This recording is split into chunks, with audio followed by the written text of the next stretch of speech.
the first time that it's direct from the United States to the Supreme Military Council. Paraguay's electoral board has declared millionaire businessman Horacio Cartes the new president. The head of the ruling Liberal Party, Efraim Alegre, conceded defeat. The result returns Cartes' Colorado party to power after losing elections in 2008. The two candidates divided the majority of the vote, Cartes receiving 45.9%, compared with 36.8% for Alegre, his nearest rival.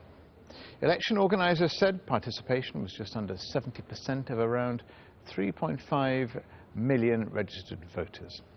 Eric Farnsworth is the Vice President of the Council of the Americas and a Latin American policy analyst. He joins me now live from Washington, D.C. Can you begin by giving us some context for this election, a seemingly vital election if Paraguay was going to restore its democratic credentials?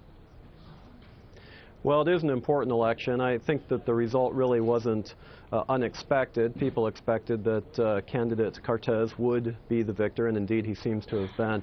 But this is an important election because it restores the democratic process that some would say was interrupted a while ago when former President Lugo was impeached by the Congress and President Franco, who's in power now, took over. And so Paraguay was sent out of UNASUR, which is a grouping of South American countries. It was suspended in terms of its membership of Mercosur, the common market of the South led by Brazil. And so this is an opportunity through the democratic process to restore its credentials and to return to the good standing, I think, of the hemispheric community. Why did Paraguayans vote for him? Well, I think there's a certain familiarity with the Colorado Party. They had been in power for many years, up to 2008. And in Paraguay, there's a certain sense that stability of the country was in question due to some of the political transitions that had been ongoing over the last 3, 4, 5 years. And so in some cases, people were voting for a return to what they knew. But President-elect Cartes also promised a new transparency, an attack on corruption, a new focus on education, some of the things that the people of Paraguay were really longing to hear, and I think he's promised that. Now the question will be, can he deliver?